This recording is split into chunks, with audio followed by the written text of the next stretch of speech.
Alan Cruz agemanya Mr. Handsome and of course oli ku Cruz exclusive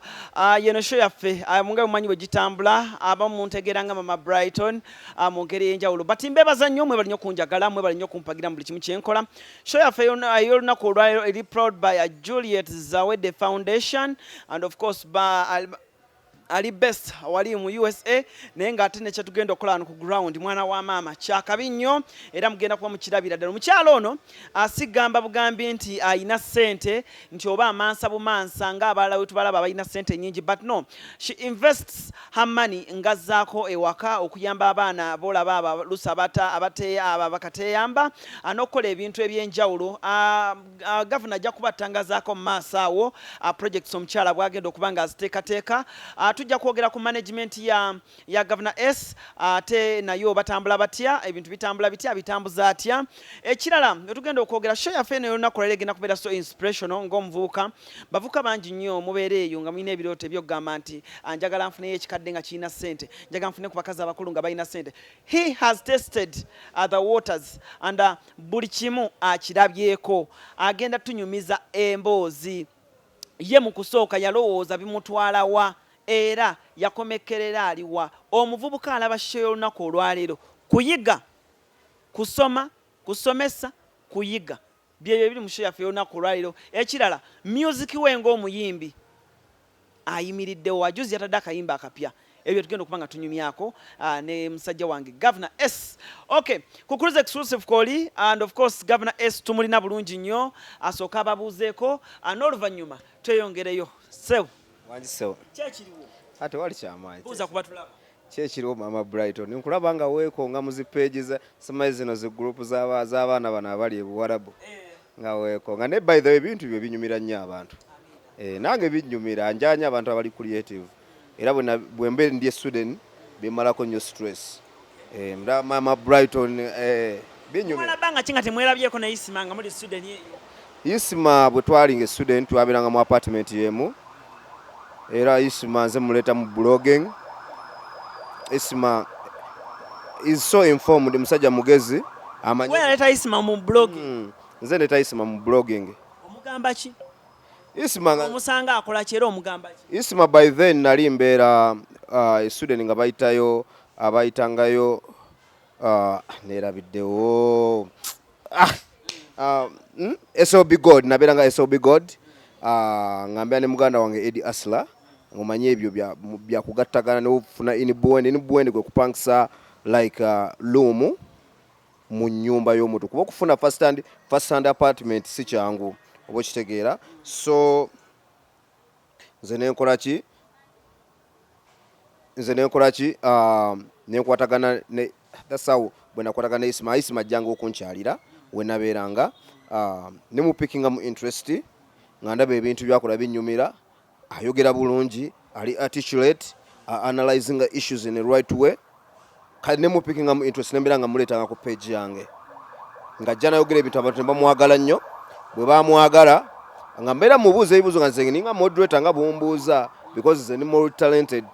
yeah so penge namu picking mu interest penge namutwala ku page ye awo we bamukubira oluyi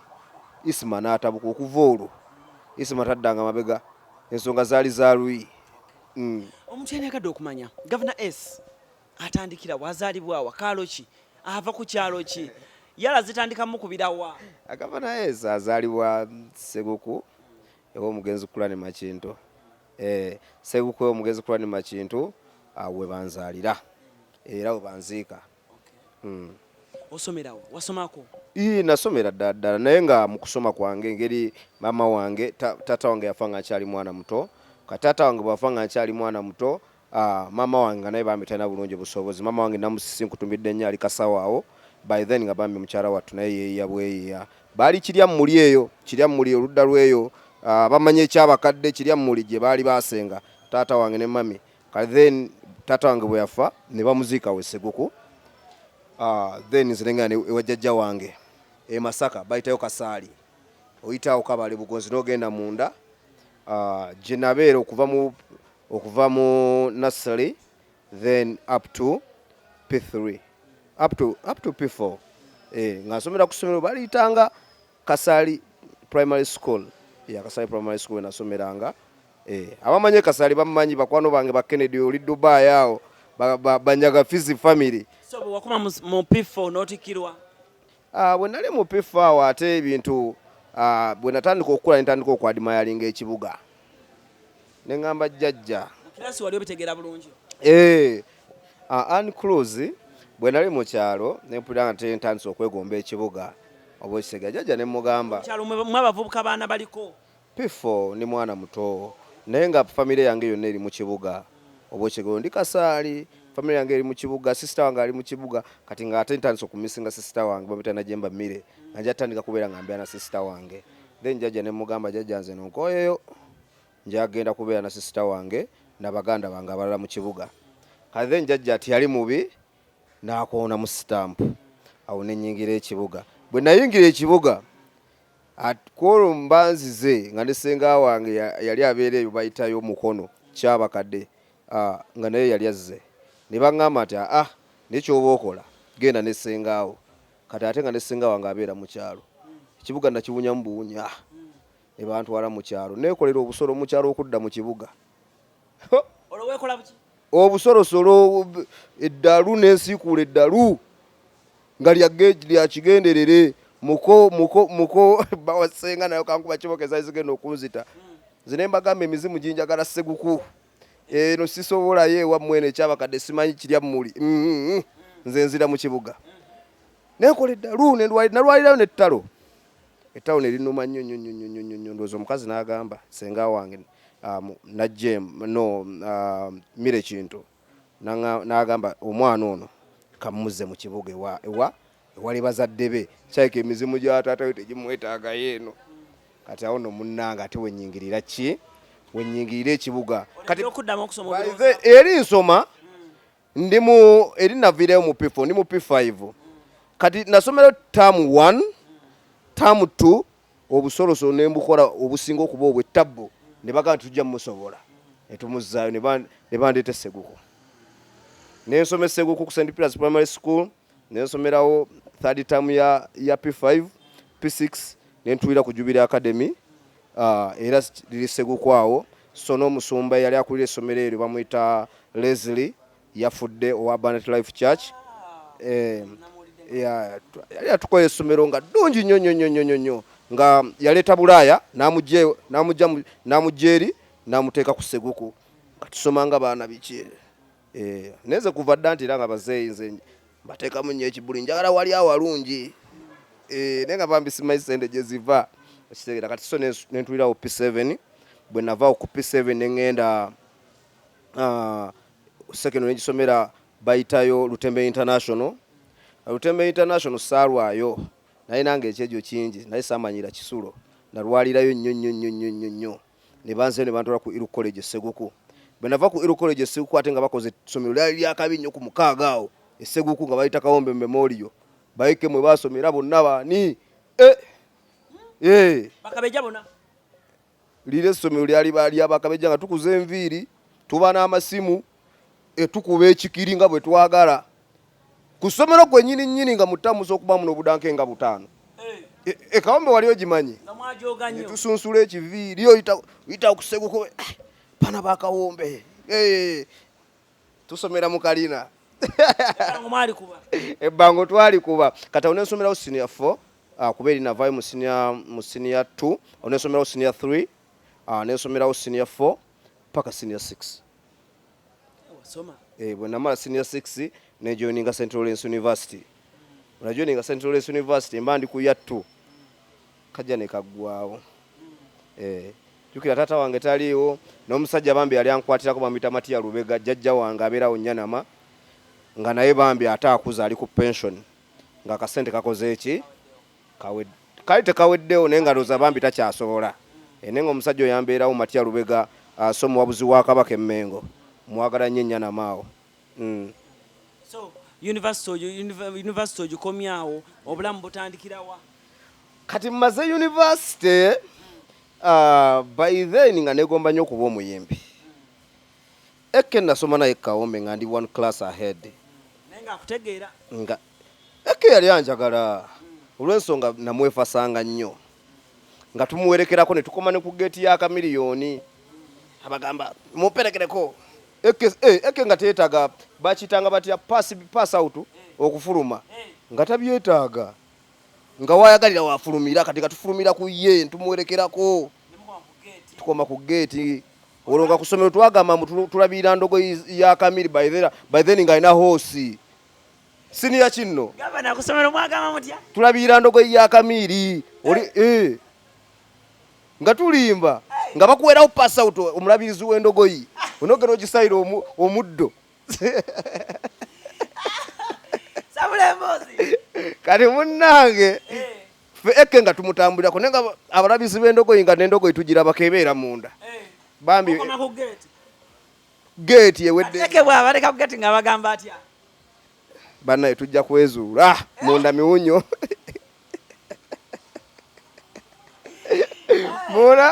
munda miwunyo era nga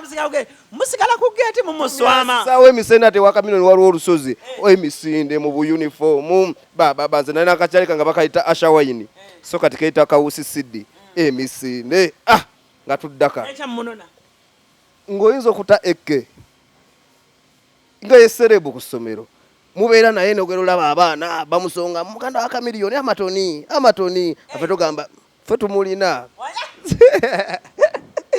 kati by then nali mu senior 4 nga eke ali mu senior 5 kati nga abaana ba St. Nuwa girls bali tebalina senta naye nga bakoledde ku ssomero lyaffe kati owala nga St. Nuwa girls alina nga abawala abalungi abaana babagagga babasunga mu eke nga naffe twetega eke bweti osanga naffe banatusongamu kitegeera kati so awo kati jukira mumaze university kati mbadde nkudirayo mabega okulaga background yange naki nyingira nti okuyimba eke nga nalinga mwegomba kuba tiiti amala nako awo yakubira gimireke tuba tuli mu senior 6 senior 5 senior 6 tuli mu senior 6 eke n'abandula engoma eke akuba gimireke lwaga mafineke senior 6 mu third term ya senior 5 mwakubira gundi eyo nzijukira bulungi gimireke ze ni mu senior 5 nengamba ne kati mwana oba tusomera ki gwe twalinga naye wano nganda badduka speed endonga erabika yerimwe tukubo okitegeera kati no munnange nosindikiriza gwe nomala nesindikiriza nengane ku university sente zizansalako bwe zabula nengamba kati nokezibuze mfunye opportunity enonya eke ulinga sinange je mbigamba bazeyi mfunye opportunity enonya eke mfunye opportunity ekuze enviri bazinsazangako kyasoma ku university badaye salako enviri mwana gwe tugenda kugoba mu kika ne bagamba banaye kanzisale nezisala nzinga zikuza kati sebo naye nanga kyali wanga bamita leno ni mula bwe twaberanga babiri ne tutuula wansi nga yo ni mula ye ayagala okubeera buloga oba marketeer nganze nja kuba designer nganze negombanga nnyo kimuswaga ekikumba kati sebo nganze nja kubeera designer wani wa eke oba ekitegeera kati nga tunaye kyali waffe yali yatuuka edda bamuta diziza yayimba ko luyimba ne eke olwali data ennyo garababo kati tutukira diza tumugamba ne rasita mwana fenga feke nyini boolaba wano twagala kujoininga kampu yaki ya bullet proof koye nga wajjula naye gavana uli kyali wange sinza kubula wenkunyiga olweita gavana era nali neita loni swaga olaki mswaga neita loni swaga kati sebo tugenze wa eke tutuse mu ddiiro dizo lwatututte bya kinavusi ngekatulabawo muli mudolya eke mudiiro lya eke mutudde mu ntebeze avudde mu kisenga ze ebisere byali akwata blackberry nga eke alina ebigambo nga banaye yanafuwa omanyi omuntu eyematira aba yanafuwa nga bambi ebigambo talina banaye eke nga yanafuwa olwo gwogenzeyo manyi agenda gamba kablaza bwenasomanga naye abuuzizaawo waliwo ka girlfriend ke balinga bakayita ka Marian akabuuziza akagambye onoomujjukira ku ssomero Marian yabuuza gundi eke tumujjukira oyo naawe lwani biki ku kawombe ko eke simujjukira kali ne mmanya nina kukwata mami munyweze wenti dadi ajja kumutegeera oba yagala batayiga bantu maziruka misinde mafuta ku dduuka butto kwoza kikumba biki oyeza kikumba kya eke kyoza kipepeta anedda kati nze nveeri nzija kankusuviira eno ntuuseewo nalwawo kuleeta ntuuseewo batwanjudde eke talina bigambo yatwerabira tatomanyi mami amujjukiza agambye kineetagisa ekiseera bajjukira ye mukyala baali bamwita Mariyaani kuba naye twasomera naye Kawombe twali mu klasi yemu nze naye oba okitegeera kati nsangawo kakyali bakayitanga kakayemba kagamba ne gavana olaba ekintu kino kinyweza ennyo tulina pepeta mugagga ono mwana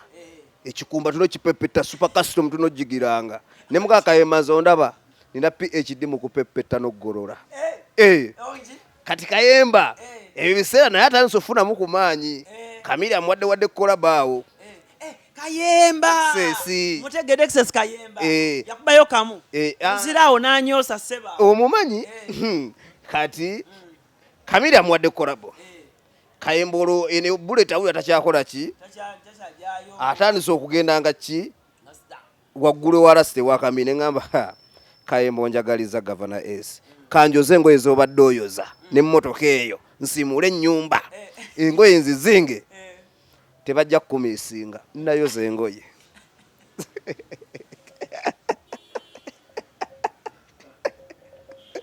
nayoza engoye nasiimula ennyumba nayoza super custom eke yanjagala bitya yamaana akujjukira nti yegwe eke yanjagala bitya yakujjukira atandika n'okumpanga ekikumba mu nkukuto ngatto biki gavana biseera ebyo loni kutereezezza naye tobalaga nti nze nkuwadde kyokka nga ekikumba era bakabalaasi bakayemba bagenda okula kisitole ekimwana gavana oyambadde engatto za rasita kiki naye mwana bagamba bannaye omukulu ye yampadde layira bakuwa ennaku ze batandise n'okukuwa bibaamu bino binene mugundi obadde ki ggwe nno obadde ki kati sebo nze nga pepeta ekikumba nkigolola omukulu lumu yagenda okudda nga nkoze odropu ngiyoganizinze nagaba ne gavana ninabbeera naawe ebiseera ebyo nga natera nosengo naga gavana tunoonye ennyumba nkuwe n'ekisenge kikyo amaanyi awo nga mpulira nina mangi yali abeerawa abeera seguku olwo tufunye kalina ku lusozi tuginoonyeza tugifunye ampadde ekisenge baana bakubanza enkokola bakayemba abo ne bandikoodinga oba nayogera biki bino byonayogera n'omuntu nina bye nayogerawo ebyensimattu ebyekivubuka biki nga nabimanyi kulayimingamu kayemba nandikoodinga natwalira likodingi AK47 bagobanze gwe nagambanga nti kugulawo gate bamuyitanga VIP bana yeyadda mu kifo kyange watwala engoye nga bagooba tewatwala rasta yagamba ki nali sinabazireeta n'ennyumba saagisulamu abaana sababuuka nti bamuwadde ekisenge ne bamanyi oyo nno awedde agamba okubeera ku kidonnyo jjukira najjanga mwozi wa ngoye bwe nayoza engoye nentukuza nnyo bali abaana nga bayisaako buyisa nze njoza neteekamu ka omo ngalo binafusi ka omo rasita ntegedde nnyo atandise n'okuntwalanga ku bivulu Arua Pakwaki Gulu Sudan tugenze tukoze biki ndi ku kido kati nga lozaawo nakolanga ki bano balabawo kiki bano balabako bakayemba bano ngo okyabalabawo naawe banaye wavimbamu nali ngamba labawo nzo mayinza omuntu antuusizza awantu kakayemba kukambeererawo nnyo nga nyingira bullet proof kati nga nkaagala nnyo kuba kansiniikinga nga businiikinze lumu kankubesomeka ngamba jangu naawe tuvaawo lumu kanyingiza mu mmotoka by mistake ne tugenda ne bannekangira mu super custom emabega nga lasa abadde amayisirimu ebyaddira sijja byogera baasiika nze mbadde mwe twakulesebwa koonoonya ki baasiika nze kakayima kangamba gavana mwaca yangwe tugende yangwe emmotoka shiikira wikire mabega eri wekweke bannange mbami nga kanjagaliza okisekeera baasiika nze wakomera mu motoka eyo bansiika tutuuse kuzana ku stage nakugambye sigala kasima engeri gye wajjiddemu kajjebbi kaŋŋamba fuluma bagenda kukusiika jebyono kyali wange wakamiri neddiziza ebyaddira sijja byongerako okusika kyeki kusabulamu empi kusabulamu bamu empi ezo amatama ne galebera tuyise walala sotuka we tuli bwe balina ekirooto nga bakugiyoganyi ngojo no kati sebo tukomyewo Alani Cruise omusajja akugobye bamutwalidde ka recording omusajja angobye nze wenabeera ewa Ekke nga ntandise okunyirira nga sirina kingira bwe nava ewa Ekke netandika okuba nga sikyagendayo nakogga nga nina stress nze nti obukyawe nafuna stress kasi kyeyagala nenkogga abaana ku mukaga nga baŋŋamba bakuwa ttalaka gavana oli obadde otulagako tolina kyoli byonna nga binnyongera kumpa nnaku neŋŋuma kati laba Ekke bwava mu Lion Island najoininga tiimu no Sleep ate nga ebiseera bye nabeeranga naye yantumanga ewa Kamiri ebiseera bye yali yasenguka ng'abeera Muyenga kati Kamiri ng'agenda ntegeera ne ŋŋamba ono Ekke kendi gyavudde mu Lion Island kanyweze mutto gwa mwenye Kamiri omumanyi ne munoonya kwata mwawo tuli proudly powered by Juliet Zawede Foundation yetaddemu akaseera mu show yaffe y'olunaku olwaleero nkutumiddeko nnyo maama wonna wonna wooli kansubire emboozi eno bw'onaagiraba naawe ejja kukunyumira osekemukko sabula emboozi mwana wa maama kati awo nfata Kamiri nejjukira eri gye mbadde mu bulletproof olwedde mbaddeyo ne history ow'okuyimba mukubuulidde oba mukubuulire then bwe naamalawo onzijukize njoyiningewo Chameleone kati awo walimbuza nti gavana otandika otya okuyimba nze mbandi ewa Ekke tugendanga ku bivulu gye twagendanga nga ndaba bakayimba bayimba bakabalasi bayimba badiziza bayimba nga mpulira ennaku gamba lwakize bakikola lwakisoba kukikola ate nga ne mu ssomero nayimbanga ne ŋŋamba kanfuneyo obusente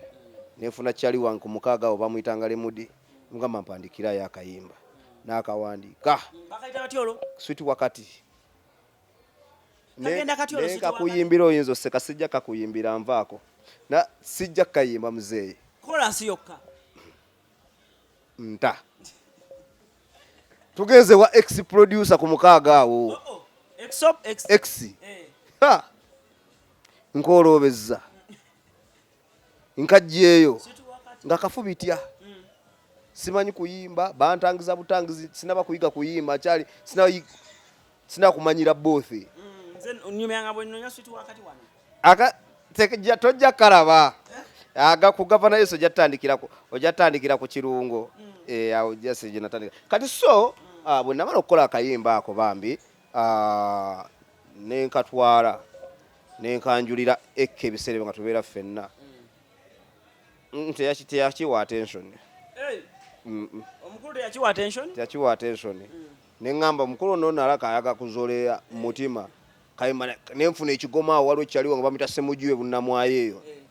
alina ka library ne saloon nga nezzeeyo ekigoma nengenda mu studio ere wa X nekiyimba ne kayimba netukijjayo nekitwala ku mukaaga awo walingawo DJ Ronnie akisabudde kayimba ngambe okimanyi twakubye hiiti nemugamba negwe okimanyi tuyinza okuba nga tuliwo naye nga ffe abaliko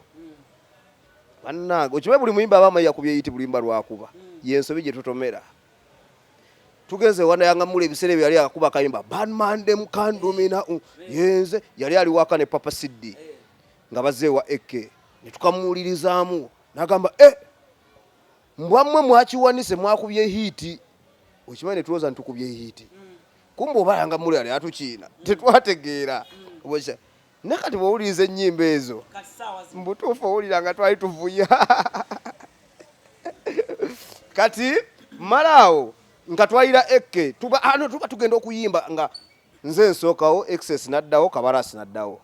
diziza naddawo ekke naddawo ye bullet proof eka awulira byennyimba njimba olusitu wakati ne bwoba ogenze eka ngane gavana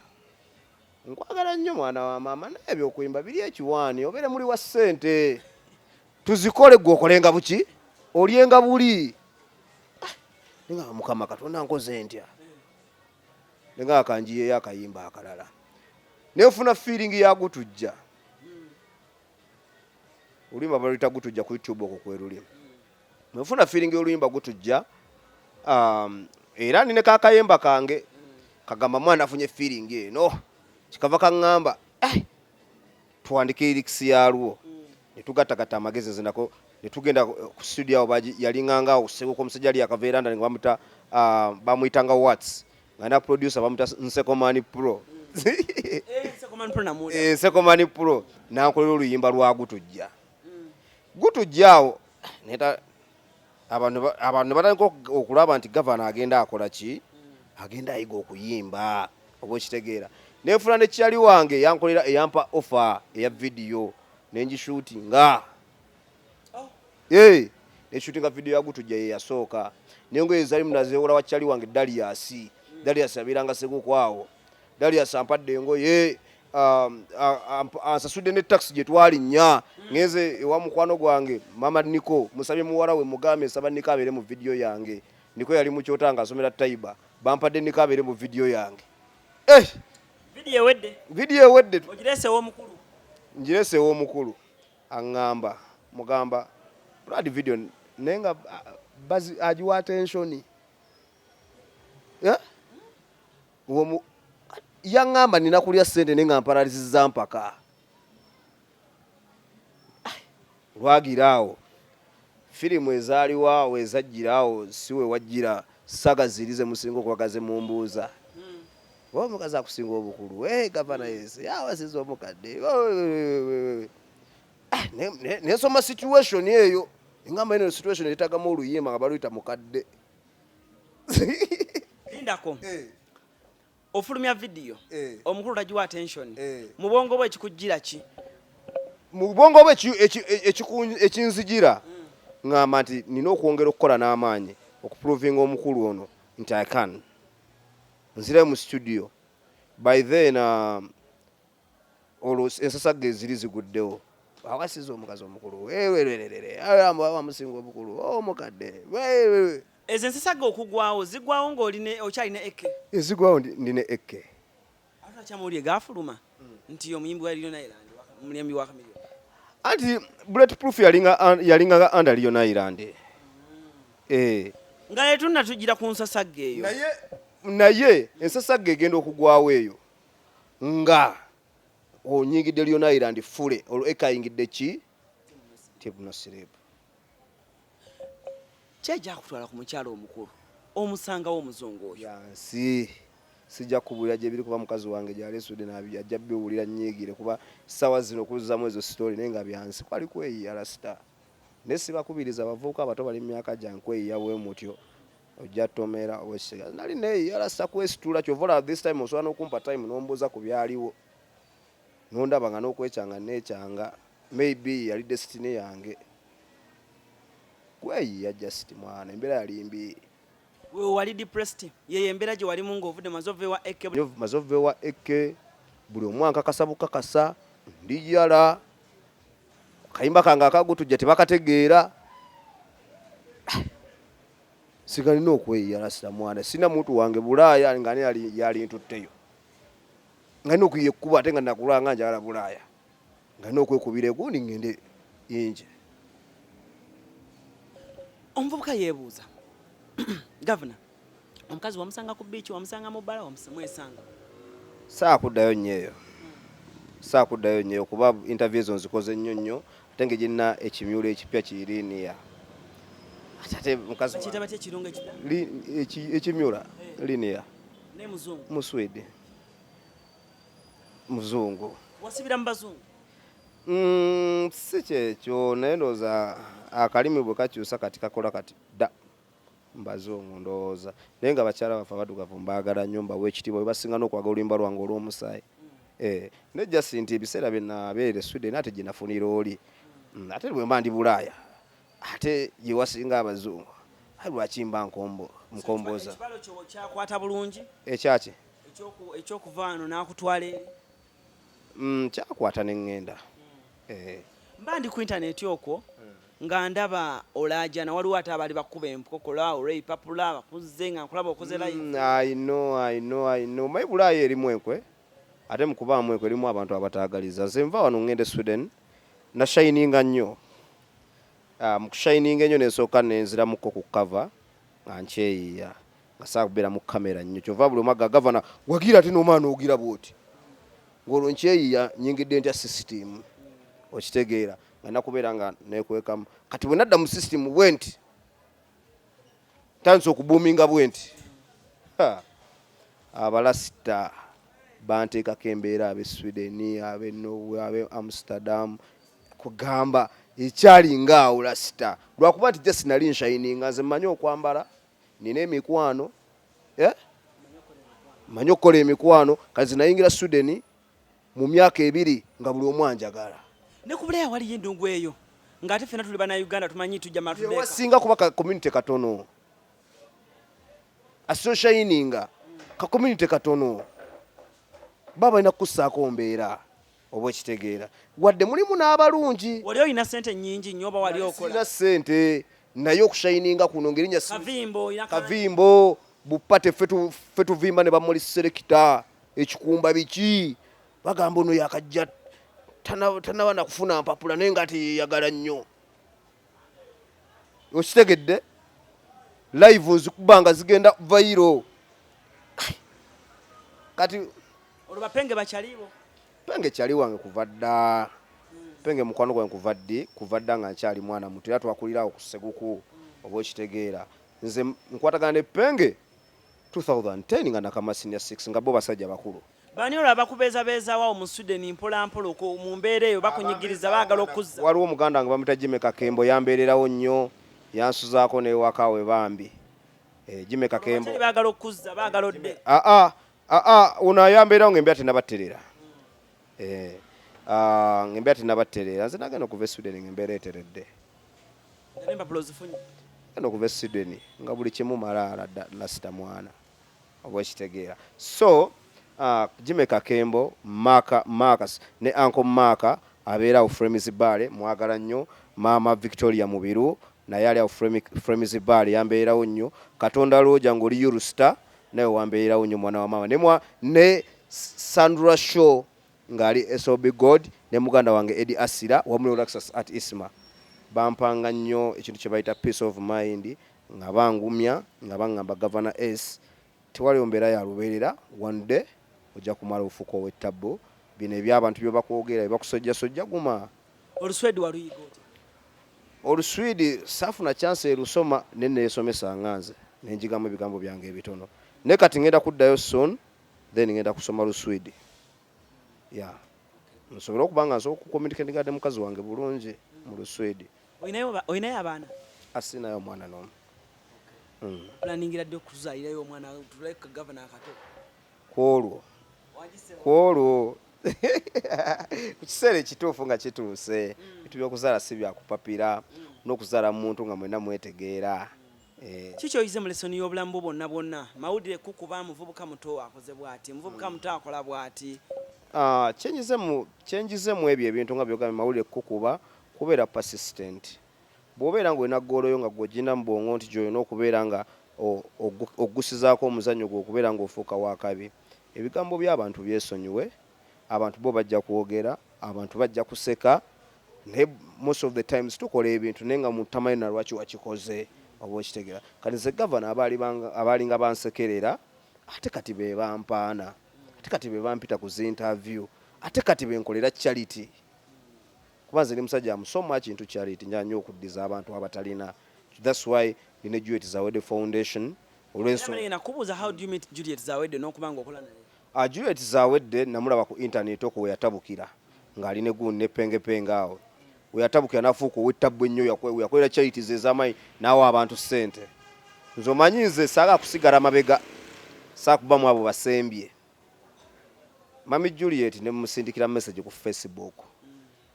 Teyaziddamu kuba talina budde bwa Facebook. Omusindikira message yisima ebiseera ebyo nga y'omutto gwanywera dda Olaxas ne mugamba ne Olaxas tulwanye nange njarabbe. By the Olaxas mbasinga okunjagaliza mu Uganda wano oyo musajja lwakuba ali eri mu bali abasajja ba yellow nze neno mbasajja ba red naye omu ku basajja abasinga okunjagaliza yisima. Ata ali pure ali real. Kati yisima kyava nga governor guno omutto gwa Juliet tulina gubeerako nze naawe. Nampe namba ya Juliet nanga anesigenda kuteekayo nga fara kankwe namba okuba weekubira ekikopo. Nampe namba bane tompange enamba y'omugaggawo. Olw'ensonga nina empisa nja mukubbako. Nina empisa. Omukyala wa mugagga. Ate ndi Rio. Ati nze neta plan ku mmeeza ng'ekwongerako nga gwe omugagga. Bw'ogibayinga nga tutambula. Nze ndi strategist. I'm too much into branding. Bintu bingi nnyo nina PR. I'm informed. I'm exposed. Bw'okwatagana nange otuuka ku bingi oba okitegeera. Kati soma Juliet namuliiramu ebintu byange ne tusooka tukwatagana mu kaawo. Jjukira abadde busy recently wano ne ndwawo n'okuba nga bambi sikyamuwuliza ne ndungamba oba omugagga wange yangoba recently kumbe teri mugagga musiru kumbe abadde she was watching me how loyal I am. Ndi persistent ntya mu friendship yange nze naye much as soogera naye. Ade ndawo akasimu ne kankubira. Nangamba ngende ku offices za Juliet Zawede Foundation meeting a board. They appointed me and they endorsed me as a brand ambassador for Juliet Zawede Foundation. Yangambe governor mu mikwano gye gyonna gye mbadde nagyo gwe gwenda abasobola okuddukanya ekintu ekyo nga ambassador. Olw'ensonga oli mwesigwa ate oli patient. Obwekitegeera ate olina empisa. Nempitiramu awo. Juliet Foundation, Juliet Zawede Foundation bakola ky'okusinga. Juliet Zawede Foundation jjukira ye mukyala mugagga nga nawe bw'okimanyi nti adiringa mu malwaliro agagalabirira abantu abakulu mu America. Ate alina transportation company ali mu Rio Estate. Kati sente ze alina nnyingi. Aba ayagala okuddizaako abantu abatakola ki abatalina abaddiza atya tabawa sente nkalu wabula agula ebintu ebikalu ne tugenda mu bifo emirimu abantu abali vulnerable gugo walira bintu eyo munaku nnyo ne tubawa ku mmere n'ebintu ebikozesebwa ewaka okubeera kuba osobola okubeera nga tukuwa sente ne tutazikozesa ate kyezi tukuwadde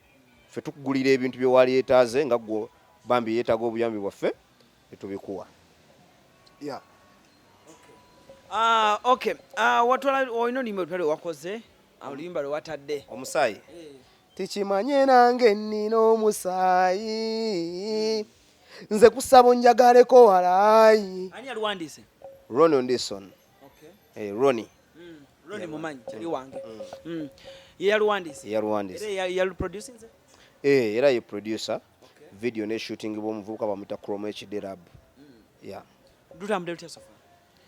Oluyimba olwo abantu baluwadde attention. Omaye omusaayi ogwo ogulaba. Si oluyimba lwogenda owulira lukuyingire mangu. Nekola mistake oluwe chance yoduwulira omulundi ogwokubiri. Nulinga mukama walwo. Mwabuyi chance. Asompa chance n'ompuliriza. Kati so oluyimba olwo lukula gradually. Lulina airplay balulaba tebutululaba close. Luplayinga buli wamu abantu balwagadde. Era ndoza tuba kubanga tuli mu COVID ono omusaayi singa ffe tukola emikolo singa ffe bayita ku bivulu muzeeyi ggula endongo tukole ku ssente. Onaddayo Sweden? Sweden wabeera mukyala wange. I'm a traveler. siba ku nnyonyi forth and back Germany